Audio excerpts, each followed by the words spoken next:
দেখছো বাংলাদেশ টিমের ভাগ্যটা কোন পর্যায়ে গেছে এখন, কোন পর্যায়ে গেছে। না খেলায় 3 কোটি টাকা পার, আবার অন্য দল হারলে আরো বাড়তি 1.5 কোটি দিয়ে না 2 কোটি টাকা পার।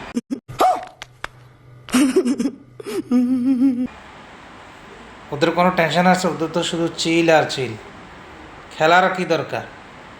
বৈশাখ খায় যদি টাকা ইনকাম করতে হয় তো ছড়ি খাওয়ার কি দরকার? बात तो सही है।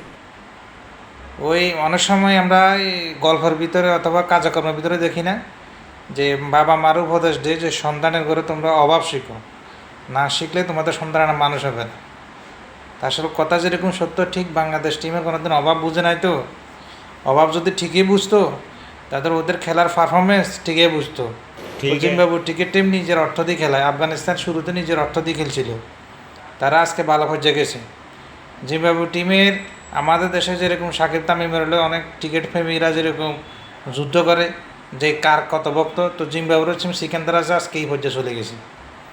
ও আইপিএলে নিয়মিত চান্স পায়, যে কোনো লিগের খেলায় নিয়মিত চান্স পায়, T10 লিগে চান্স পায়। আর আমাদের সৈনিকেরা কোথায় চান্স পায়? ও মিরপুর মাঠে, মিরপুর খেতেটাতে, খেতেটার বাইরে যেতে পারে না। যত কিছু করবো মিরপুর খেতেটার মধ্যে থাকতে হবে। তো ওরা আসলে কোনোদিন অভাব বুঝে নাই তো, এই জন্য খেলার মানটা বুঝে না। ওরা মাস শেষে বিসিবি থেকে মোটা অঙ্কের টাকা পায়, গৌরব লেগে টিকিট আসলে ভালো টাকা পায়, বিপিএল আসলে টাকা পায়। ওদের বাত তো টাকা সহি আর হ্যায়। টাকা, তো এদের চিল থাকবে না কি থাকবে? ওরা এই বিদেশে কোনো সফরে গেলে সাথে করে ফ্যামিলিরে নিয়ে যায়, ও ঘুরতে নিয়ে যায়, একটা দিন সময় পাইলে বালামন্দা খানার চেষ্টা করে, অনুশীলন তো দূরের কথা। তো ওদের সারা জীবন ওরা চিলে থাকতে না তো কারা চিলে থাকবে? ওদের কোনো দিন চিল ছাড়া অন্য কিছু বুঝছে না।